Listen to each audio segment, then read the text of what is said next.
solat boleh sujud, tapi dalam solat tak boleh sujud. Bila seseorang sujud dalam solat, adakah membatalkan solat? Maka hukumnya batal solat bagi orang yang mengetahui hukumnya dan juga dia tahu. Kalau dia tak tahu tak apalah. Bagi imam yang menjadi imam, kemudian imam tersebut sujud ketika baca surah Sad, kerana dia mazhab yang lain, kita mazhab Syafi'i, kita bincangkan minggu yang lalu, ada dua pendapat. Sebenarnya bukan dua pendapat, ada tiga pendapat. Yang minggu lepas kita bincangkan dua pendapat, iaitu apa yang perlu buat, pendapat yang paling kuat. Kita tak perlu bincanglah sampai tiga pendapat. Pendapat yang paling kuat adalah makmum yang bermazhab Syafi'i tidak perlu sujud sekali dengan imam yang bermazhab lain yang sujud dalam surah Sad. Surah lain kena sujud lah. Kalau surah lain tak sujud, batal semayang. Kita bincangkan minggu yang lalu, siapa imam baca surah sejadah ataupun surah-surah yang lain, siapa yang tak sujud bersama dengan imam, maka batallah semayang dia tersebut. Semayang siapa yang batal? Makmum, sebab tak nak sujud sekali dengan imam. Ataupun imam tak sujud, dia sujud tilawah. Pagi Jumaat imam baca surah sejadah, imam tak sujud, makmum sujud, batal juga semayang sebab tak ikut imam. Tapi dalam surah Sad dikecualikan. Dalam surah Sad, pendapat yang kuat tak perlu ikut imam. Makna kita berdiri tegak je, tunggulah sampai imam naik balik, maka pada ketika itu barulah kita ikut imam. Ketika sujud kita tak ikut imam. Itu perbezaan je. Bukankah mengikut imam tu wajib? Memang wajib, cuma dikecualikan dalam surah Sad. Ulama mengecualikan dalam surah Sad kerana meraihkan dalam mazhab Syafi'i kita. Tapi kalau kita susah sangat, kita ikut je lah mazhab yang, kita ikut pendapat yang kedua dalam mazhab Syafi'i, membenarkan untuk kita sujud sekali dengan imam, kerana sujud mengikut imam tidak membatalkan solat lah. Sebab kita ikut imam. Itu pendapat yang agak lemah.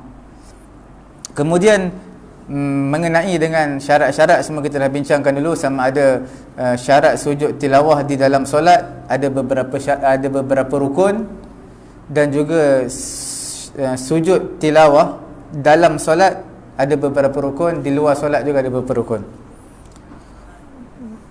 Cuma kita nak bagi tahu mengenai dengan syarat sujud tilawah. Rukun ni macam takbiratul ihram, niat semua tu lah. Tapi kalau dalam syarat ni, seperti biasa, tutup aurat, ada wudu, dan tempat sujud tu bersih, tak ada najis, pakaian kita bersih, tak ada najis. Itu syarat-syarat je lah. Kita juga ada bincangkan pada minggu yang lalu mengenai dengan sujud tilawah ini. Apa yang kita bincangkan, dalam masa yang sama juga kita masuk tentang sujud syukur. Sujud syukur ini, kalau kita lihat dalam kitab-kitab fiqh, sujud syukur tidak dibenarkan di dalam solat, dibenarkan di luar daripada solat. Sujud syukur dan juga sujud tilawah, dia hendaklah dalam tempoh yang kita panggil dalam waktu dia. Kalau lebih pada waktu, maka dia dah habis waktu lah, kita tak boleh buat. Contoh, kita baca surah sujud tilawah, kita baca surah Iqra, kalla la tuti'hu wasjud waqtarib, habis. Kemudian kita terus sujud. Jangan lepas daripada itu kita baca surah lain, ataupun kita baca ayat lain, ataupun kita bersembang lagi, kemudian baru nak sujud, maka dah habis dah waktu sujud. Waktu sujud sejurus selepas daripada baca ayat yang ada gambar masjid tersebut, kubah masjid, lepas baca terus sujud. Okey, kalau dia tak buat sejurus lepas baca Quran tadi, tak sujud, maka tak disunatkan dia sujud lagi. Samalah seseorang yang masuk dalam masjid, dia dah duduk, masuk masjid dah duduk, ataupun surah Allah masuk dia dah duduk, maka bila dah duduk, maka tidak ada lagi solat tahiyatul masjid bagi dia. Sebab dah expired lah, dah habis, waktu dia dah habis. Kalau nak solat juga, satul masjid, keluar daripada masjid, masuk masjid sekali lagi. Tapi untuk sujud tilawah, kita tak boleh buat macam tu tau. Mana tak boleh kita baca, tak apa tujuan baca adalah untuk sujud, maka hukumnya haram. Cuba tuan-tuan bayangkan, bila mana kita baca satu ayat, niat kita untuk sujud, ulama kata haram. Sebab apa kita baca untuk sujud? Sebenarnya baca untuk sujud tidak dibenarkan. Tambah-tambah kita sujud tanpa sebab. Sujud tanpa sebab lagilah tidak dibenarkan. Kerana kita baca kita ambil Quran semata-mata untuk baca ayat tu je, ayat yang berkenaan dengan sujud. Semata-mata kita nak sujud, maka hukumnya haram. Tidak dibenarkan. Sebab apa? Sebab kita nak sujud kerana ayat tu. Kita baca untuk sujud. Sebenarnya kita baca bukan nak sujud. Kita baca sebab kita nak tilawah Quran, kita nak baca ataupun kita nak baca turutan-turutan kita. Jadi terkena pada ayat tu, maka kita sujud. Jadi seseorang yang baca surah ataupun ayat, kita panggil ayat tilawah, dia baca semata-mata untuk sujud, hukumnya haram. Kalau dia buat dalam waktu yang diharamkan, maka tak dibenarkan sujud. Sebab itu kita bincangkan minggu yang lalu, seseorang yang membaca Quran dalam keadaan dia berjunub, hukumnya haram. Dia tak dapat pahala. Baca Quran dapat pahala tapi dapat dosa sebab berjunub, berhadas besar. Kemudian bagaimana? Bila terbaca sampai ke ayat tilawah, ayat yang kena sujud, maka dia memang tak boleh sujud lah sebab dia berjunub, dan bacaan dia pun dianggap sebagai haram, berdosa. Orang yang dengar pun tak dituntut dan tak dituntut untuk sujud, tak disunatkan. Sebab apa? Bacaan tersebut tidak diiktiraf oleh syariat. Syariat tidak mengiktiraf, Allah Ta'ala tak mengiktiraf bacaan yang haram tersebut. Berbeza dengan orang kafir. Orang kafir pun sebenarnya dia tak boleh baca Quran, melainkan dia kena mandi hadas besar semua tu. Tapi dia baca Quran tak dapat pahala, tapi adakah berdosa? Yang penting dia baca Quran tak dapat pahala. Walaupun memang orang kafir berhadas besar lah, sebab dia tak mandi wajib, sebab tak masuk Islam. Jadi untuk orang kafir, bila dia baca Quran kena pula pada sujud tilawah, disunatkan kita sujud. Berbeza. Sebab orang Islam ini memang dia haram baca Quran. Orang kafir tak haram baca Quran. Orang kafir sebab dia baca Quran tidak haram. Dia pegang buku cerita, tengok dalam tu ada kertas ayat Quran, dia baca, tak haram. Tetapi pegang Quran tanpa wuduk itu haram lah. Pegang Quran tanpa wuduk. Tapi bacalah. Tapi untuk orang Islam, orang yang berhadas, membaca Quran itu adalah hukumnya haram. Mengenai dengan orang haid, bagaimana baca Quran, itu berbahasan panjang tau. Sebab orang haid membaca Quran dengan orang yang berjunub membaca Quran tidak sama. Sebab orang yang berjunub berhadas besar, dia baca Quran memang haram. Sebab dia hadas besar, sekejap je dia mandi wajib, habislah hadas besar. Tapi untuk orang yang haid, baca Quran itu menjadi perbahasan di kalangan ulama-ulama, perbahasan yang panjang. Sebab haid ni kan lama. Ada seminggu, ada 10 hari, ada 5 hari. Jadi dia lama. Kalau tak baca Quran dalam tempoh tu, lama tu. Jadi di situ ulama ada beberapa perbahasan lah. Tapi dalam mazhab Syafi'i kita tak haram lah, melainkan kita panggil ayat-ayat yang mengandungi doa. Tu pun dia kena niat zikir ataupun niat doa.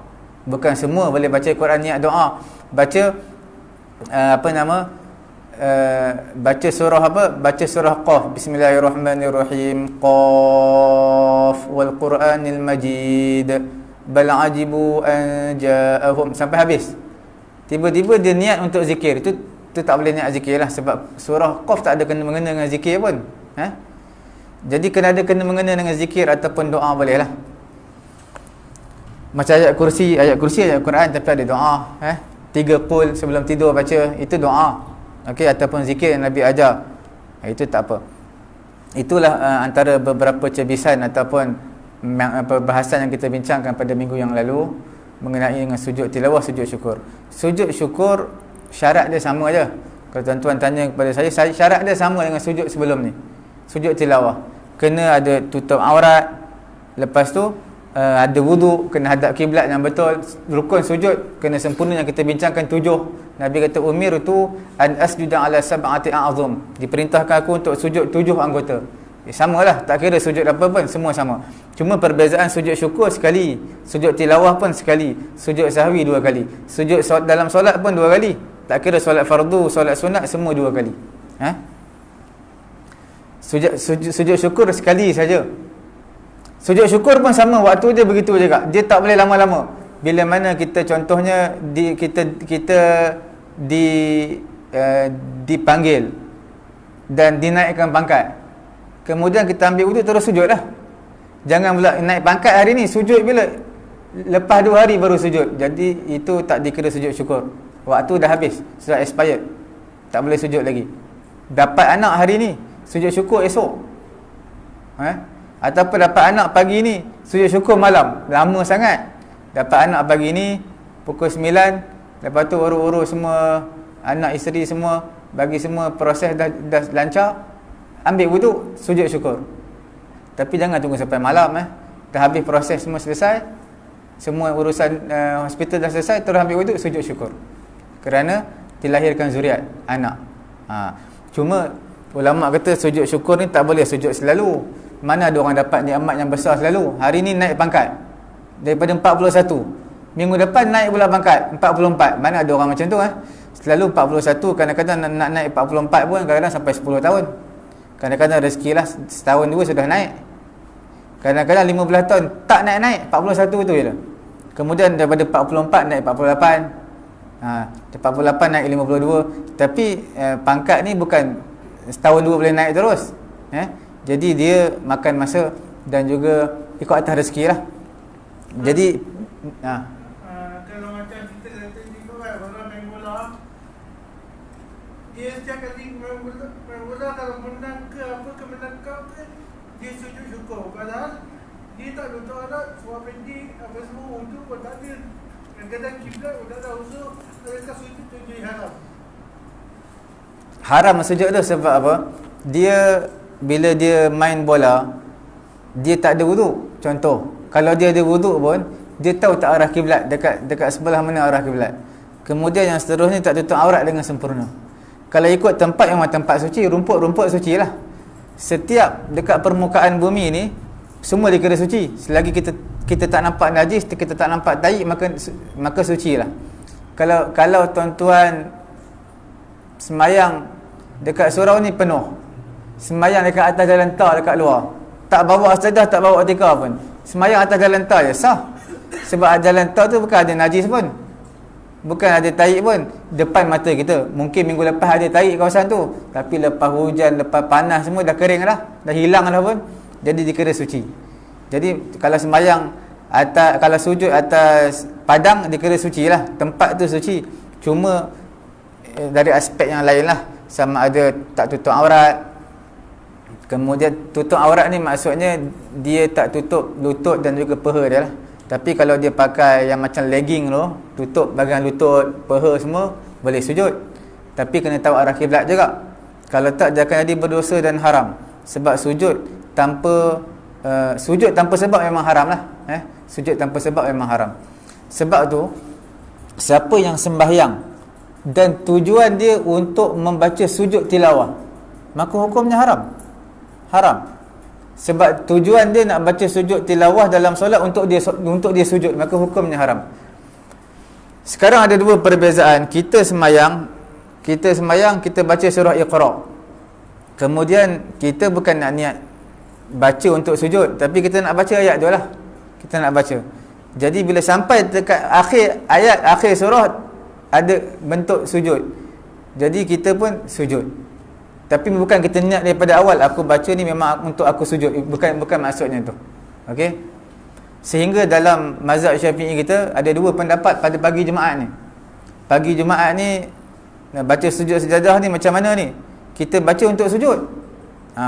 Itu ada perbezaan antara Imam Romli, Imam Ibn Hajar Al-Haytami. Dua-dua pendapat kuat lah. Antara Ibn Hajar juga Imam Romli, seorang kata tak sah, seorang kata sah. Sebab apa?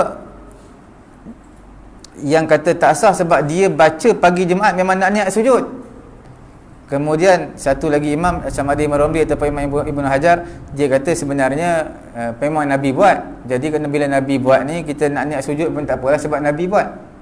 Jadi dua-dua pendapat tu kuat sebenarnya. Jadi dikecualikan pada pagi Jumaat. Tapi harus diingat tau, pagi Jumaat kita tak boleh ganti surah lain. Contoh imam tak hafal surah Sejadah ni, kita pergi baca surah Iqra pendek sikit tapi ada ayat sujud. Jadi kita baca untuk sujud, maka tak sah lah. Tak sah. Bila kita baca untuk sujud, maka hukumnya tidak sah. Itu mengenai dengan sujud tilawah dan juga sujud syukur. Sujud syukur ni ada dua. Ada dua kategori. Kategori yang pertama kita panggil nikmat yang mana orang buat jahat secara terang-terangan.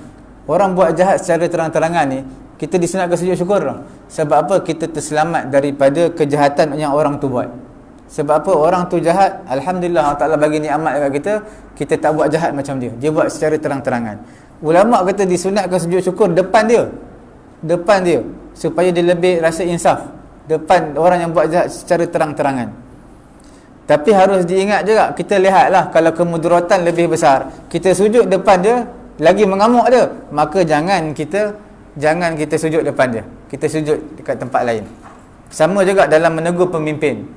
Contohnya kita ada satu jawatan yang tinggi dalam satu badan lah, tak kira lah badan kerajaan ataupun swasta, tapi kita punya bos kita ni kita panggil teruk ataupun jahat, kata pemimpin kita ni jahat, adakah kita boleh untuk tegur dia? Maka kita lihat di situ ada dua kepentingan yang kita perlu lihat. Adakah kita tegur dia tu akan bertambah baik ataupun bertambah buruk? Bila bertambah buruk, maka lebih baik kita ambil yang lebih ringan. Sama juga dalam pemimpin yang zalim, dalam negara Islam, pemimpin yang zalim, kita ada hak untuk bantah. Kita ada hak. Pemimpin makan rasuah, pemimpin begini, kita ada hak untuk bangun. Dan kita ada hak untuk bersuara. Tapi harus diingat, bila kita bersuara, adakah situasi jadi lebih baik ataupun lebih buruk? Kalau kita bersuara, akan menjadi tegang yang lebih teruk, akan berlaku peperangan. Maka lebih baik tak perlu kita menegur akan kebaikan. Memang menegur kebaikan wajib, tapi kita kena lihat bila mana satu puak, satu kumpulan bangun nak tegur pemimpin yang zalim, maka akan berlaku peperangan. Bila berlaku peperangan, apa yang akan berlaku seterusnya? Bangunan-bangunan akan hancur, rakyat-rakyat akan negara akan mundur, kemudian masyarakat akan ditimpa dengan kemiskinan, dengan kepapaan, dengan kebuluran sebab peperangan. Maka di situ ulama lihat tak perlu tegur, lebih baik. Bukan orang buat jahat jangan tegur, tengok implikasi dia. Kemudian perkara yang kedua mengenai dengan tadi orang buat jahat secara terang-terangan depan secara terang-terangan. Perkara yang kedua, bila ditimpa musibah, kita lihat seseorang yang cacat, dia ni tangan dia kudung, kaki dia kudung, kita lihat dia, maka kita sujud syukur. Tapi jangan sujud syukur depan dia, nanti dia terkejut pula, mentang-mentang aku cacat, dia sujud syukur depan aku. Jadi tak boleh, untuk orang yang seperti ini tak perlu kita sujud depan dia lah. Tapi bagi orang yang mana tangan dia kena potong disebabkan hudud ni kena potong tangan lah, sama ada mencuri ke apa ke, mencuri, maka adakah kita tengok tangan dia kena potong, alhamdulillah kita tak seperti dia, kita sujud syukur. Adakah sujud syukur di hadapan dia ataupun tidak? Itu ulama berbeza pendapat lah. Okay?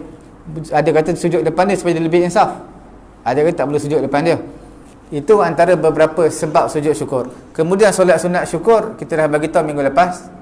Solat sunat syukur ini sebenarnya tidak ada, tetapi kita boleh buat di atas nama solat sunat mutlak. Solat sunat mutlak, saya solat sunat 2 rakaat kerana Allah Taala sebagai tanda syukur. Boleh. Syukur ni bukan setakat sujud, tetapi dia juga boleh kita semayang, boleh kita sedekah, boleh kita buat apa-apa saja yang baik. Itu termasuk dalam syukur. Itu cukup kita tutup tirai lah mengenai dengan sujud syukur dan juga sujud tilawah. Ada apa-apa soalan sujud syukur dan juga sujud tilawah?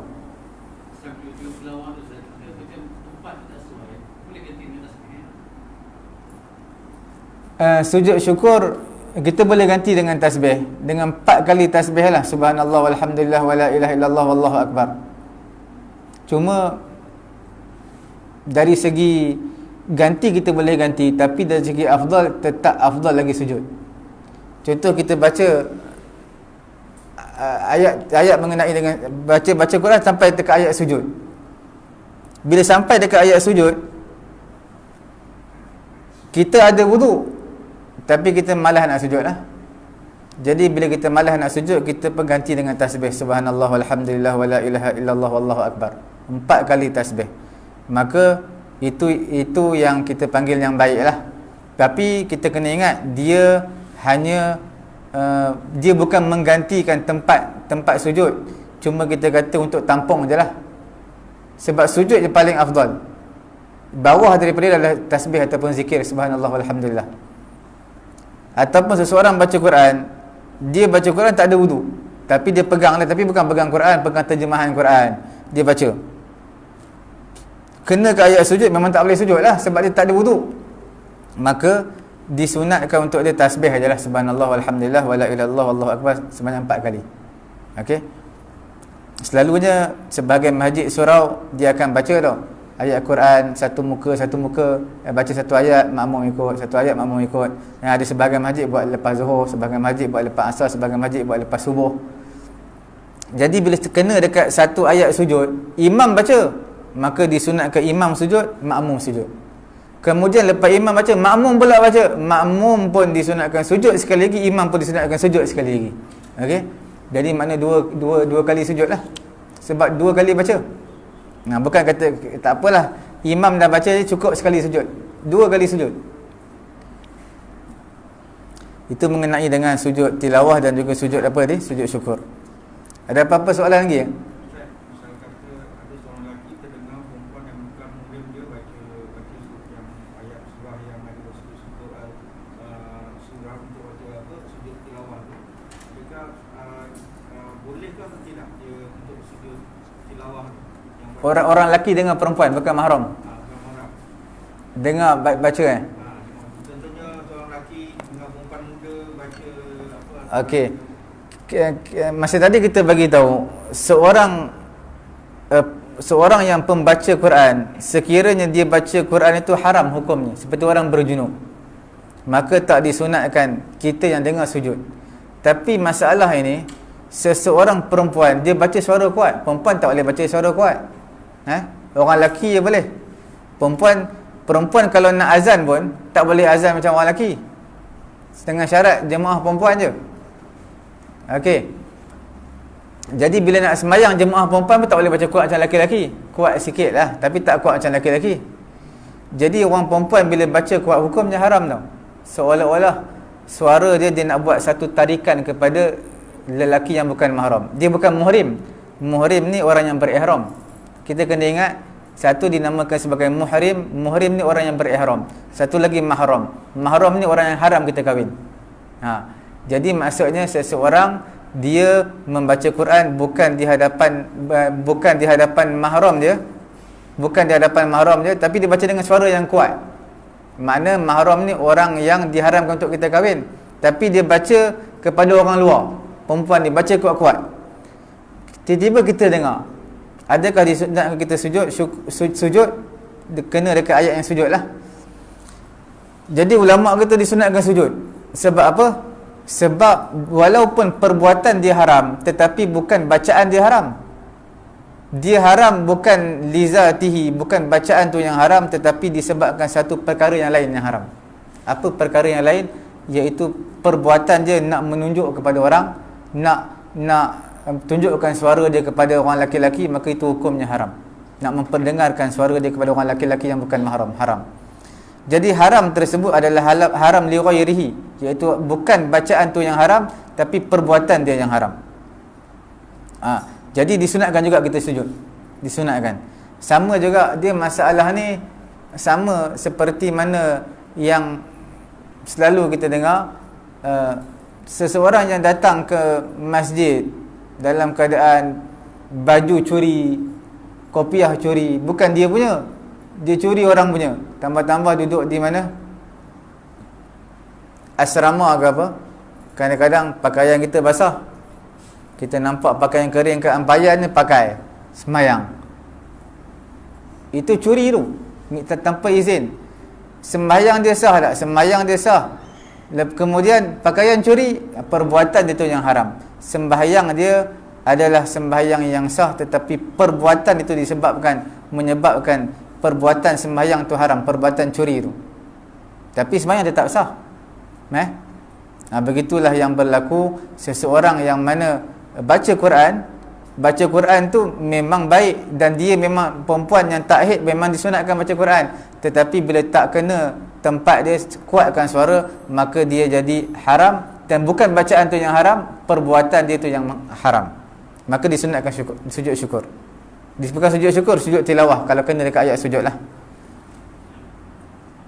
Lagi ada apa lagi?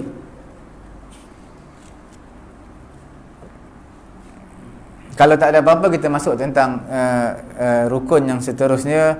Tentang semayang ini adalah rukun kita panggil apa? Duduk antara dua sujud. Sebelum ni kita dah bincang dah mengenai dengan apa? Sujud. Sekarang ni duduk antara dua sujud. Untuk pengetahuan tuan-tuan dan juga puan-puan yang dimuliakan oleh Allah Subhanahu Wa Taala, mengenai dengan sujud ini, duduk antara dua sujud, mazhab Syafi'i kita hukumnya wajib lah. Mazhab Syafi'i kita apa? Hukumnya adalah wajib. Tetapi berbeza mazhab Hanafi, hukumnya tak wajib.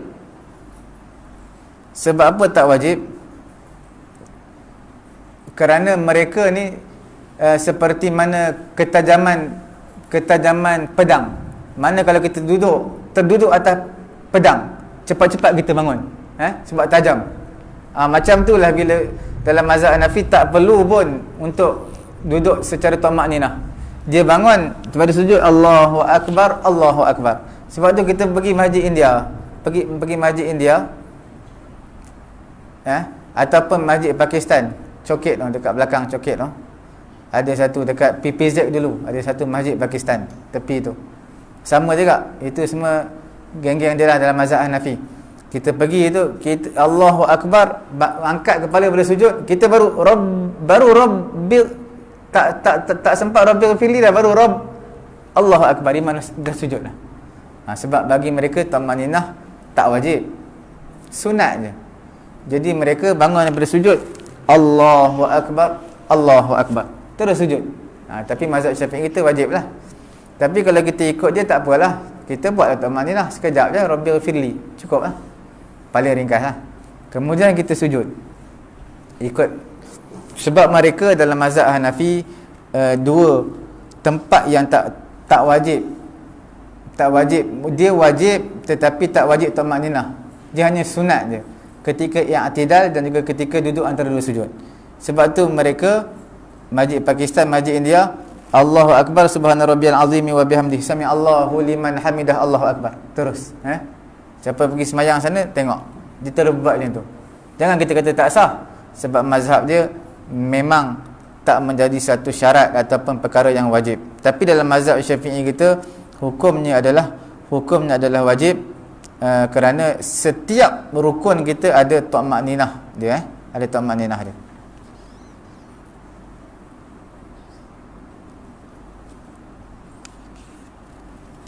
Kemudian kita lihat yang seterusnya mengenai dengan sujud, duduk antara dua sujud ini. Sesungguhnya telah sabit daripada hadis Nabi SAW. Okey, daripada hadis Abu Humaid dan juga Wawail bin Hajar, anna Nabi SAW qa'ada baina sajdataini muftarishan qadamahu al-yusra. Nabi SAW duduk antara dua sujud. Nabi akan duduk iftirash. Mana duduk iftirash macam mana? Iaitu Nabi duduk di atas tumiknya yang kiri. Tumik yang kiri duduk atas belakang lah. Punggung dia duduk atas tumik kiri. Kemudian yang kaki kanan Nabi tegakkan, pacakkan kaki kanan. Itu yang dalam hadis. Daripada Ibnu Abbas dia kata apa? Min sunnatis salah an tamassa al-yataka aqibaika bainas sajdataini. Daripada sunat salat iaitu kamu sentuh dua punggung kamu menyentuh dua tumit kamu antara dua sujud. Tuan-tuan, macam dua tumit kita tegakkan. Okey, punggung kita duduk di atas dua tumit lah. Macam mana nak buat? Macam ni lah. Kalau tuan-tuan nampak macam mana? Kita berdiri tegak macam ni, kita duduk begini, duduk atas tumit kita lah. Ini juga sunat. punggung kita, duduk atas tumit kita. Itu pun sunat juga. Dua-dua sunat. Dua-dua sunat. Sebab dua-dua ada dalam hadis Nabi Dua-dua perkara tu sunat. Dalam satu hadis riwayat Ibnu Umar radhiyallahu taala anhuma, kana idza rafa'a ra'sahu min as-sajdatil ula yaq'udu ala atrafi asabi'ihi wa yaqulu innahu minas sunnah. Ibnu Umar bila mana dia angkat kepala bersujud pertama, dia akan duduk di atas hujung jari jemari. Mana jari jemari dia akan pacakkan dua-dua jari dia akan pacakkan dan duduk atas tumit, dan dia kata itu adalah sunnah. Okey. Kemudian Imam Tawus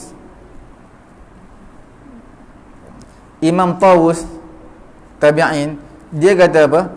Dia kata ra'aitul ubadalah, aku melihat beberapa Abdullah, mereka buat seperti itu. Letak tapak kaki, duduk di atas punggung, berada di atas tumit. Imam Tawus kata aku lihat 3 Abdullah buat. Yang pertama Abdullah bin Umar, yang kedua Abdullah bin Abbas, yang ketiga Abdullah bin Zubair. Tiga-tiga buat macam tu. Okey, itu dipanggil sebagai duduk iqa'. Duduk itu dipanggil sebagai apa? Duduk iqa'. Daripada Aisyah isteri Nabi radhiyallahu taala anha, dia kata apa? Nabi SAW melarang daripada aqibis syaitan. Fayuhtam an yakuna waridan fil julus li tashahhud al-akhir fala yakunu munafiyan. Ini ada satu sujud yang lain, nanti kita akan sebutkan selepas ini insya-Allah. Cuma nak bagi tahu duduk iqa' ini sebenarnya ada dua. Duduk iqa'. Satu duduk iftirash. Duduk iftirash seperti yang kita duduk sekarang ni lah, duduk iftirash. Seperti duduk antara dua sujud seperti biasa, punggung kiri berada di atas kita panggil apa, kaki kiri, punggung kita berada di atas kaki kiri, kaki kanan kita pacakkan. Okey, itu yang sunnah lah. Sunnah yang kedua adalah kita pacakkan dua-dua kaki kita pacakkan, dua-dua jari jemari menghadap ke arah kiblat, punggung kita dua-dua berada di atas tumit. Itu juga sunnah. Okey, itu nama duduk iqa'.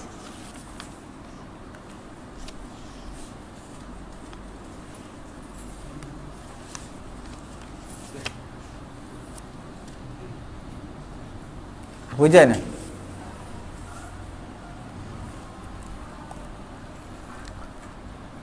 Kita lihat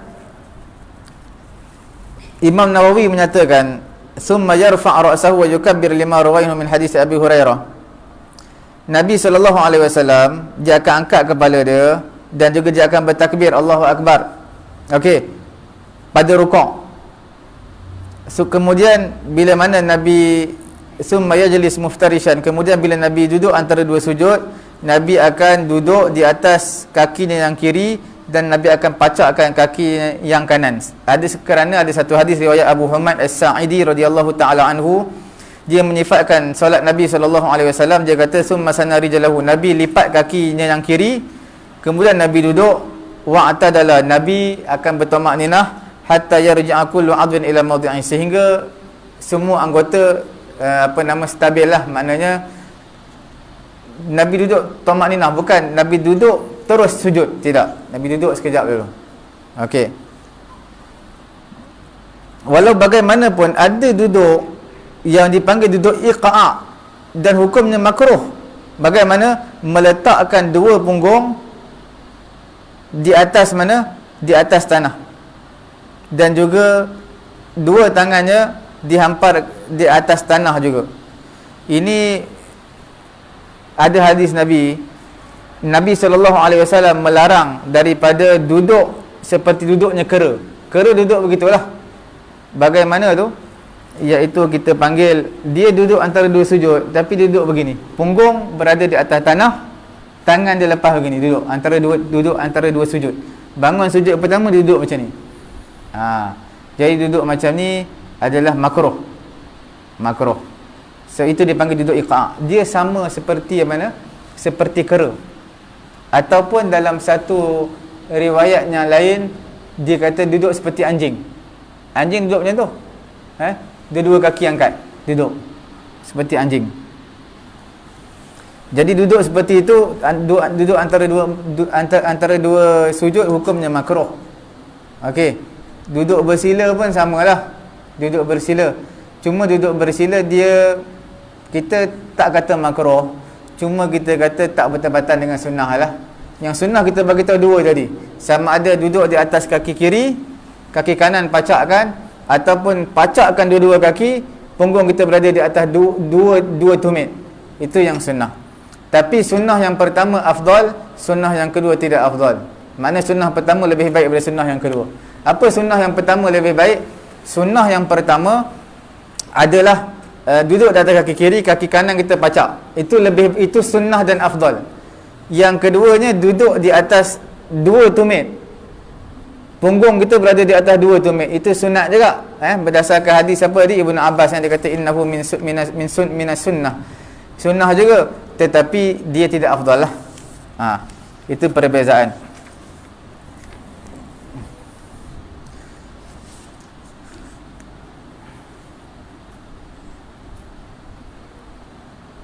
Kemudian kita lihat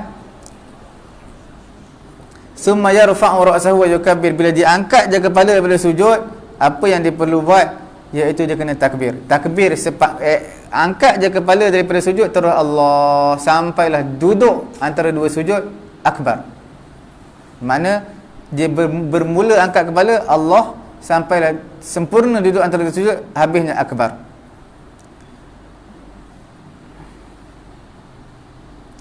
Jadi di sini ada dua pendapat di kalangan ulama. Bila kita bangun sujud yang pertama okeylah. Bila kita bangun sujud yang kedua. Bila kita bangun sujud yang kedua, ada dua hadis tau. Satu riwayat daripada Wa'il bin Hajar, satu riwayat daripada Malik bin Huwairis. Dua riwayat. Riwayat yang pertama, Nabi SAW kana iza rafa'a ra'sahu minas sajdati istawa qa'iman bi takbiratin. Bila mana Nabi bangun angkat kepala Nabi daripada sujud yang kedua, maksudnya Nabi terus berdiri tegak. Mana bangun daripada sujud kedua, Nabi tak duduk antara dua sujud dah, Nabi terus berdiri tegak. Itu riwayat daripada Wa'il bin Hajar. Riwayat yang kedua daripada Malik bin Huwairis, dia kata Nabi SAW kana idza kana fi raka'atil ula wa salisah lam yanhad hatta yastawi qa'idan. Pada Nabi SAW apabila pada rakaat yang pertama dan rakaat yang ketiga. Rakaat pertama dan ketiga, Nabi bangun sujud yang kedua, Nabi akan duduk dulu. Duduk antara dua sujud, kemudian barulah Nabi bangun. Ada dua riwayat, okey? Jadi di sini ulama menyatakan pendapat yang paling kuat adalah Nabi duduk dulu baru Nabi bangun. Ada dua riwayat, dan riwayat yang kuat yang dipegang oleh mazhab Syafi'i adalah pada rakaat yang pertama dan ketiga. Sebab apa pada rakaat yang keempat Nabi tak buat? Rakaat yang keempat Nabi duduk tahiyat akhir. Sebab apa Nabi nak duduk lagi iftirash? Rakaat yang kedua memang Nabi tak buat sebab tahiyat awal. Jadi Nabi buat pada rakaat yang pertama dan ketiga. Bila mana bangun daripada sujud yang kedua, Nabi duduk dulu seketika, kemudian barulah Nabi akan bangun. Itu tertib dia lah, sunat. Inilah antara sunat yang imam tak buat disunatkan makmum buat. Kita bagi tahu ada beberapa sunat yang imam buat, makmum tak nak buat, batal sembahyang. Contoh sujud tilawah tadi, imam sujud tilawah sunat je, tapi makmum tak nak buat, batal sembahyang makmum. Tapi untuk perkara ni, imam bangun sujud yang kedua, nak masuk rakaat yang kedua, imam bangun sujud yang kedua, imam tak duduk seketika, tak duduk antara dua sujud, terus imam berdiri. Daripada bangun sujud terus imam tekan, terus berdiri. Makmum tak disunatkan begitu. Makmum buat juga, duduk antara sujud walaupun imam tak buat. Okey, Itu antara beberapa perkara yang imam tak buat, makmum disunatkan buat dan tidak membatalkan solat. Apa jawapan kita? Apa jawapan kita yang menyatakan Nabi bangun terus? Ada riwayat kata Nabi bangun terus, Nabi tak duduk dulu, duduk iftirash, duduk antara dua sujud sekejap, Nabi tak duduk. Jadi ulama jawab, sebenarnya Nabi buat begitu nak menyatakan hukumnya harus, bukanlah haram. Hukumnya harus dan bukan hukumnya wajib. Mana duduk antara dua sujud itu bukan hukumnya wajib, hukumnya harus. Hukumnya sunat, tapi nak berdiri terus hukumnya harus. Walaupun ada ulama jawab sebenarnya Nabi duduk seketika tu sebab kadang-kadang Nabi tak apa sihat, Nabi sakit kadang-kadang. Jadi bila Nabi uzur, dalam keadaan uzur itu yang Nabi duduk dulu, kemudian Nabi bangun. Tapi mazhab Syafi'i kita tak. Mazhab Syafi'i kita berpegang memang Nabi sentiasa buat dalam keadaan duduk dulu baru Nabi bangun. Cuma beberapa situasi Nabi akan bangun terus, nak menyatakan hukumnya adalah tidak, bukanlah benda itu wajib, hukumnya sunat saja. Boleh Kemudian disunatkan apa? Disunatkan ya'tamidu ala yadayhi fil qiyam. Bila kita nak bangun daripada sujud yang kedua, nak bangun rakaat yang berikutnya, apa yang kita perlu buat? Jangan tangan kita tekan di atas paha. Maka antara sifat tawaduk Nabi akan letakkan tangan di atas bumi dan Nabi tekan, Nabi bangun. Okey. Bila kita bangun sujud yang kedua, ada sebagai orang dia tak nak pegang apa-apa, nak bagi tahu diri dia kuat. Bangun daripada sujud terus Allahu Akbar. Tak ada sentuh apa-apa pun, terus pegang. Ada sebahagian tekan lutut dia baru bangun. Jadi yang sunnahnya adalah Nabi SAW daripada riwayat Malik bin Huwairis, disunatkan bertongkat kepada dua tangan ketika nak berdiri.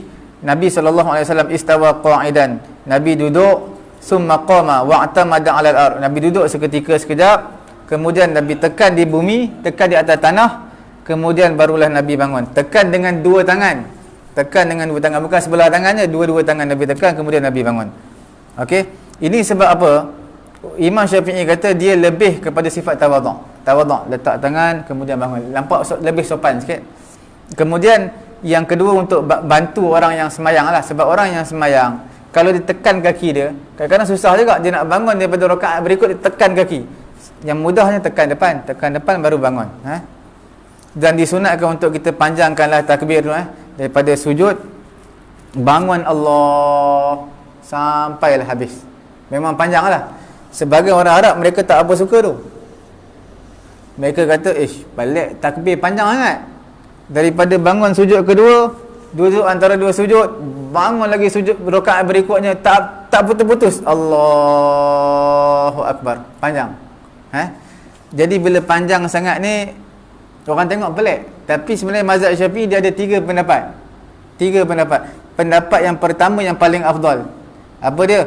Bermula angkat kepala sujud yang kedua, panjangkan Allah. Duduk antara dua sujud apa? Allah. Sampailah rakaat berikutnya akbar. Memang panjang Tapi orang Arab tak suka. Mana ada Masjidil Haram macam tu panjang-panjang semua Allahu Akbar. Pendek je.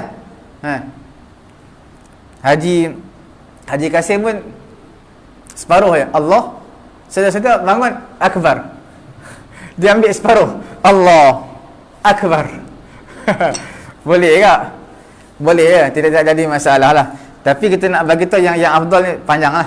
Kemudian pendapat yang kedua tak apa kuat. Tapi pendapat yang kedua dia kata bangun dulu. Duduk antara dua sujud.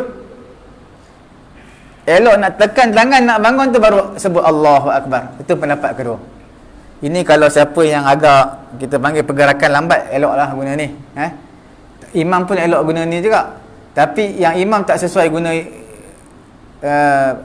pendapat yang ketiga. Pendapat ketiga ni adalah dia angkat kepala, duduk antara dua sujud, Allahu Akbar. Kemudian dia diam, dia bangun terus. Ini akan mengelirukan makmum. Sebab apa? Bila imam bangun sujud yang kedua, Allahu Akbar. Kemudian baru imam bangun terus. Makmum ingat ke imam dah sampai atas dah? Rupanya tengah duduk lagi, belum bangun lagi. Jadi makmum akan mendahului imam lah pada ketika tu.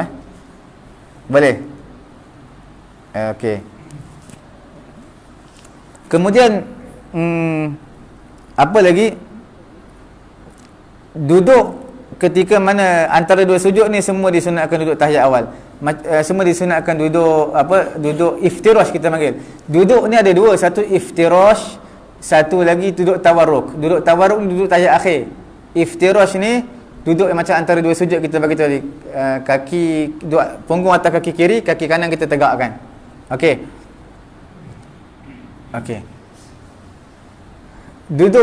Satu lagi dipanggil duduk tarabbu'. Duduk tarabbu' ni duduk secara bersila.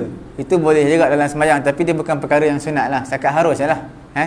Duduk tahiyat awal duduk bersila. Duduk antara dua sujud duduk bersila. Duduk tahiyat akhir duduk bersila. Kalau dia uzur tak apa. Kalau dia uzur, kaki dia sakit ke, masuk besi ke apa ke, itu tak apa. Tapi kalau dia sihat elok tapi dia tak nak duduk bersila panjang, bolehlah, harus, tapi bukan sunat. Dia tidak sunat. Yang makruh duduk macam anjing tadi, itu makruh. Punggung duduk atas tanah, atas sejadah, tangan duduk tepi, makruh. Ataupun duduk macam ni pun makruh juga, duduk antara dua sujud. Dipanggil sebagai duduk ihtiba. Duduk ihtiba ni kalau kita lihat orang Arab suka duduk macam ni tau. Orang Arab ihtiba. Duduk macam ni sunat. Duduk macam ni adalah sunat. Kalau kita pergi Mekah, pergi mana, orang Arab suka duduk macam ni. Kadang-kadang bukan setakat macam ni, diikat lagi serban dia. Serban diikat, duduk macam ni serban. Jadi dia pun baca Quran. Itu nama duduk ihtiba. Duduk ihtiba ni sunat, bagus, tetapi tak sesuai pada dalam semayang dan juga tidak sesuai ketika khutbah Jumaat. Sebab bila duduk macam tu boleh bawa kepada apa? Tidur, boleh mengantuk, boleh tertidur dengar khutbah. Jadi sebab tu duduk ihtiba ni, duduk dalam situasi baca Quran ke apa boleh lah, tapi dalam mendengar khutbah tu tidak disunatkan, ulama kata duduk ihtiba. Tapi harus diingatlah, orang yang kaki tidur yang mengantuk jangan duduk macam tu. Sebab apa? Dia boleh batal wuduk. Sebab punggung dia apa? Tidak rapat papan punggung. Makna angin untuk keluar tu ada. Kalau dia tertidur ada kemungkinan akan keluar angin. Okey, tambah-tambah dia orang yang kurus, melainkan dia betul-betul gemuk. Bila dia betul-betul gemuk, isi penuh ni. Bila isi penuh bawah, jadi makna tidak ada ruang untuk angin keluar. Itu tak apalah. Kalau dia betul-betul gemuk, penuh, padat badan dia, itu tak apa. Tapi kalau situasi yang biasa ataupun orang yang kurus, maka dia tak boleh duduk yang tu lah, akan batal wuduk dia. Bila dia tertidur tu batal wuduk. Tapi orang kita suka duduk apa? Tidur dalam keadaan bersila. Duduk bersila ni, kita tetap papan punggung kita, tidur. Kadang-kadang imam khutbah, khatib baca tak sedar lah, azan kedua pun kita tak tahu, sedar-sedar dah qamat dah. Tak apa, kita boleh kita semayang terus, tak perlu ambil wuduk lah. Sebab apa? Kita tetap papan punggung, tidur terus. Memang tak sedar apa yang berlaku lah, sedar-sedar qamat lah. Dia ingat ke azan pertama, tengok-tengok qamat lah, tak apa. Tapi papan punggung kena tetap lah. Jangan dia tidur dah sekejap, dah sekejap sengit, itu memang batal lah. Sebab dah terangkat, papan punggung dia dah terangkat tu batal. Kemudian duduk mengenai duduk dengan duduk istirahah ini, kita panggil duduk istirahah, bukan duduk istirahah, kita panggil duduk apa? Iftirash. Duduk iftirash ini kita perlu ingat disunatkan sekiranya tidak mengiringinya apa-apa rukun yang apa-apa sujud ataupun perkara yang lain. Contohnya bila kita sujud sahwi bila? Sujud sahwi selepas tahiyat akhir. Tahiyat akhir tidak disunatkan kita duduk tawarruk, duduk secara apa, kita panggil duduk bersimpuh tu. Itu tidak disunatkan tahiyat akhir. Bila mana ada sujud sahwi selepas dia. Mana kalaulah itulah rukun yang terakhir, iaitu duduk tawarruk, duduk secara bersimpuh tadi, tawarruk tadi, duduk secara bersimpuh, lepas tu terus beri salam, maka disunatkan duduk seperti itu. Tapi kalau lepas tahiyat akhir fil alamina innaka hamidum majid ada sujud sahwi, maka tak disunatkan duduk secara bersimpuh tadi, tapi duduklah iftirash, macam duduk tahiyat awal ataupun duduk antara dua sujud. Duduk antara dua sujud dengan duduk tahiyat awal sama aja, dia tak ada beza apa, sama. Okey. Kemudian perkara yang makruh sujud, kita bagi tadi duduk iqa'a. Sebab dalam semayang ni ada beberapa perkara yang makruh, ulama larang ikut perangai haiwan. Antara yang kita bincang sebelum ni ketika yang i'tidal. Daripada sujud yang i'tidal nak turun sujud, turun tangan dulu. Bagi orang yang tidak uzur lah, orang yang sihat, makruh sama seperti unta. Kemudian bila kita sujud, kita lepaskan tangan kita. Tangan kita lepaskan sujud, maka sama seperti anjing. Jadi sama juga ketika duduk antara dua sujud, kita duduk begini, maka sama seperti kera ataupun sama seperti anjing juga. Sebab anjing dan kera memang duduk macam tu. Jadi menyerupai haiwan tu makruh. Ada apa-apa soalan tu?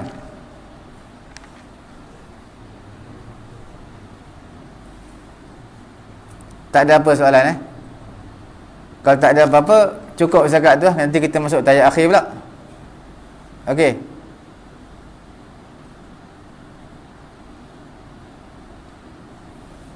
Tak ada apalah. Ustaz, saya pernah tanya yang kadang-kadang kaki kita sakit, nak buat tayar air yang duduk dalam Tawarruk. tayar air, Ha. kita tak boleh, kalau buat sakit lah, tapi kalau pilihan dia tak ada apa kan. Kalau Dia yang sunat je. Yang sunat tahiyat akhir adalah duduk tawarruk. Tapi kalau tak nak duduk tawarruk, duduk iftirash tadi, boleh duduk antara dua sujud tadi. Makna pacakkan kaki kanan, punggung duduk atas kaki kiri. Itu boleh juga. Boleh. Selalu orang yang badan besar, bila pun dia akan duduk iftirash. Orang yang badan gemuk, badan besar, bila pun dia akan duduk antara dua sujud. Tak kira tahiyat awal, tahiyat akhir, semua duduk antara dua sujud. Lepas beri salam, terus duduk bersila sebab sakit kaki. Duduk tawarruk ni selalu jauh sekali lah, sebab bila orang badan besar dia nak duduk sengit, silap-silap dia boleh tumbang. Tapi kita harus diingat kalau bukan bukan musim apa PKP ni, kan sembahyang rapat-rapat. Bila sembahyang rapat-rapat ni, kadang-kadang kita dah tahu dia kaki tak apa nak kuat. Bila kaki tak apa nak kuat, dia bersandar kat orang sebelah. Dia tengah duduk tahiyat akhir, dia boleh sandar kat orang sebelah. Jadi kita yang sedang baca tahiyat ni kadang-kadang geram. Sebab apa? Kita pula jadi apa? Tahan badan dia. Jadi sepatutnya kalau dah tahu kaki sakit, duduklah macam biasa, duduk iftirash. Iftirash macam tahiyat awal.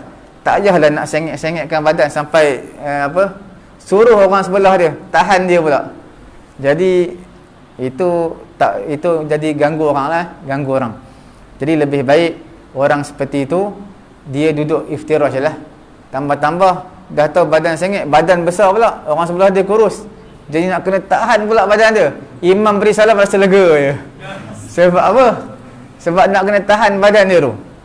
Jadi untuk orang yang badan besar, sebab sebahagian mazhab, dia kalau sembahyang 2 rakaat, tak kira tahiyat awal, tahiyat akhir, tetap duduk iftirash. Sebahagian mazhab lain lah, bukan mazhab kita lah. Sebahagian mazhab lain, kalau sembahyang tu 2 rakaat sahaja, tak kira lah sembahyang sunat 2 rakaat ke ataupun sembahyang fardu 2 rakaat, maka tahiyat akhir dia seperti mana duduk antara dua sujud. Dia tak ada duduk tawarruk, tak ada duduk bersimpuh. Tapi dalam mazhab Syafi'i kita, tahiyat akhir disunatkan duduk bersimpuh. Tapi dalam mazhab yang lain, mereka kata lebih 2 rakaat, sama ada 3 ataupun 4 rakaat, maka barulah kita panggil duduk tawarruk untuk tahiyat akhir. Okey. Jadi duduk tahiyat akhir ni ataupun duduk tawarruk disunatkan bila mana tidak ada sujud lagi selepas itu. Kalau ada sujud lagi selepas itu, maka duduklah iftirash. Kita panggil duduk apa nama ni, macam duduk antara dua sujud. Okey. jadi Ustaz, maksudnya kalau yang tahiyat akhir tu dikira kerana duduknya ke atau bacaannya? Tahiyat akhir ni. Tahiyat akhir ni sebab bacaan lah. Kalau duduk tu sunat. Misal kata kalau ada makmum tu, mungkin dia terlupa masa imam sembahyang rakaat kedua, duduk antara dua sujud tu kan, untuk baca asyhadu an la ilaha illallah tu, tapi dia dah tahiyat akhir. Macam mana dia perlu buat sujud sahwi ke atau macam mana dia atau maknanya imam rakaat yang kedua, tapi dia baca sampai habis. Jadi dalam mazhab Syafi'i kita sebenarnya tahiyat awal ni baca sampai Allahumma salli ala sayyidina Muhammad, sampai situ je. Wa ala ali sayyidina Muhammad, tidak disunatkan tahiyat untuk apa? Untuk ketika mana bacaan tahiyat awal. Kalau dia baca, ada pendapat mazhab kita kata batal sembahyang dia kalau dia tambah wa ala ali sayyidina Muhammad, tapi pendapat tu pendapat yang tak kuat lah. Tapi kalau dia baca sampai habis fil alamina innaka hamidum majid, jadi dia melakukan perkara yang tidak sunat. Bila tak sunat ni kita dah bagi tahu sebelum ni, bila mana dia makmum, segala kesalahan dia imam akan tanggung. Jadi makna kalau dia terlupa ataupun dia tersilap sampai baca fil alamina innaka hamidum majid pada tahiyat awal, tak apa, makmum imam akan tanggung. Imam akan jadi apa? Guarantor bagi dia lah. Jadi semua imam akan tanggung. Tapi kena ingatlah, tapi kalau Fatihah salah takkan imam pula ni jadi apa, guarantor. Kalau salah Fatihah, makmum tu dah tanggung sendiri, sebab dia tak nak belajar Fatihah baca dengan betul. Tapi yang bab-bab mengenai dengan sembahyang berjemaah atau kesalahan-kesalahan yang lain yang kecil, imam akan tanggung. Tapi bukan semua ada beberapa skopnya imam akan tanggung lah.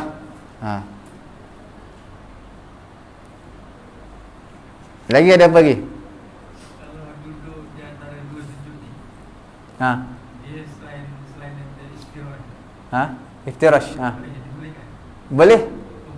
Boleh. Sipul apa? Bertindih kaki. Bertindih kaki boleh. Boleh. Dia apa-apa duduk pun boleh. Harus hukum dia. Tapi yang sunat tadi dua tu ialah. Yang sunat dia dua. Sama ada kita pacakkan dia dua kaki kita ataupun pacakkan kaki sebelah apa? Kanan kita.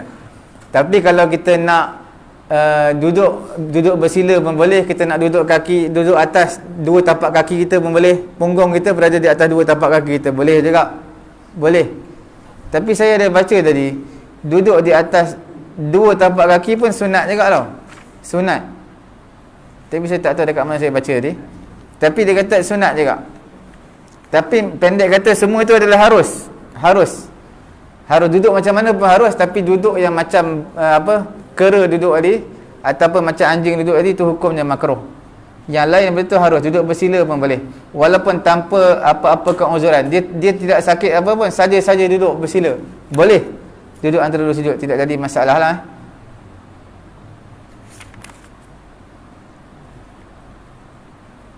Okey. Cukup setakat tu kot.